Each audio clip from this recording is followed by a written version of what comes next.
করছি, আগামীকালকে আমাদের সদস্য সচিব ঘোষণা দেবেন। আমরা বাইতুল মোকাররমের গেট থেকে জোহরের নামাজের পরে তাকবীর মিছিল আমরা শুরু করব। কারণ কি? কারণ হলো বিপ্লব সরকারের কথা মনে আছে পুলিশ অফিসার, সে এই তাকবীর দেওয়ার কারণে আমাদের ভাইদেরকে গ্রেফতার করেছিল এবং বলেছিল তাকবীর এটা নাকি জঙ্গিদের স্লোগান। আমাদের এই স্লোগানে আগামীকাল জোহরের পরে আমরা প্রতিবাদ করব। ইসকনের চিন্ময় বলেছিল নারায়ে তাকবীর যেরকম স্লোগান যে কেউ দিতে পারে, হরে রাম হরে কৃষ্ণ বা জয় শ্রীরাম যে কেউ দিতে পারে। এইটা কবে দিল বক্তব্য? এইটা হাসিনা সরকারের পতনের পরে যখন ইউনূস সরকার আসলো তখন দিল। চিন্ময় সরকারকে বলি, এই বক্তব্য হাসিনার সময়ে দিলা না কেন? উত্তর দিতে পারবা? তখন তো এই বিপ্লব সরকারদেরকে সাথে করে নিয়ে তাকবীর দেওয়ার জন্য নিপীড়ন করেছিল, মারপিট করেছিল। এখন এসে ভুল পাল্টাচ্ছ কেন? সরকারকে বলছি অতিরিক্ত সুশীল আচরণ করবেন না। আপনাদের সুশীল আচরণের কারণে রাষ্ট্রপক্ষের আইনজীবী সাইফুল ইসলামকে খুন হতে হলো। আপনারা নৌফেলকে গ্রেপ্তার করেননি, যে নৌফেল স্বশিক্ষিত মুসলিম হয়ে ইসকনের সদস্য ছিল। তাই তো নৌফেল আজকে ষড়যন্ত্র করছে মুসলমানের বিরুদ্ধে।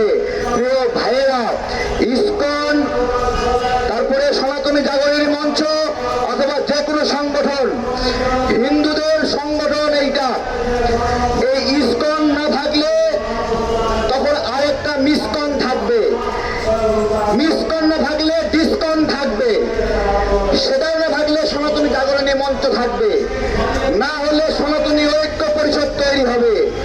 বিষয়টা সংগঠনের নামে নাকি আমরা হিন্দুত্ববাদের আগ্রাসনের শিকার হচ্ছি, সেইখানে প্রশ্ন করছি আপনাদেরকে। ভালো করে স্মরণ করেন, নামে সমস্যা নাকি আমরা হিন্দুত্ববাদের আগ্রাসনের শিকার করছি? এই যে 8 দফা দিয়েছে সেখানে দেবোত্তর সম্পদের কথা উল্লেখ করা আছে যে হিন্দুরা বিভিন্ন পুরনো স্থাপনা বিল্ডিং এগুলোর নিয়ন্ত্রণ চায়। কেন? এগুলো দেবোত্তর সম্পত্তি। আরে তোমার দেবোত্তর সম্পত্তি 1947 সালে দেশ ভাগের সময় মুসলমানদের কাছে বিক্রি করে ভারতে চলে গেছে। এই বাংলাদেশ যে সৃষ্টি হয়েছিল সেইটা একটা হিন্দু রাষ্ট্র হিসেবে সৃষ্টি হয়নি। এই যে 1,47,570 বর্গ কিলোমিটার, এইটা সৃষ্টি হয়েছিল 1947 সালে। আমাদের একটা পরিচয় আছে, সেই পরিচয় হলো আমরা মুসলমান, এবং এই মুসলিম পরিচয় থেকে আমরা এই ভূখণ্ড পেয়েছি। এই ভূখণ্ড হিন্দু পরিচয়ের সৃষ্টি হয়নি। হিন্দু পরিচয় যদি সৃষ্টি হতো, ওই আসাম আবার হতো, ওই পশ্চিমবঙ্গ আবার হতো। যেহেতু এই বাংলা অধিগোষ্ঠীগুলো আমাদের হয়নি, তাই হিন্দু পরিচয়ের সৃষ্টি হয়নি। আমাদেরকে শুধুমাত্র বাঙালি বানানোর কেউ চেষ্টা করবেন না। আমরা বাঙালি মুসলিম, এবং এই বাঙালি মুসলিম নিয়েই আমাদের দেশ ভাগ হয়েছে। যারা হিন্দু ছিল 1971 সালে অধিকাংশ এই দেশকে নিজের দেশ মনে করেনি, মনে করেছে তাদের দেশ ভারত, ভারতে চলে যায়। এবং এই যুদ্ধের সময়ে তাদের ভূমিকা ছিল খুবই নগণ্য, খুবই নগণ্য।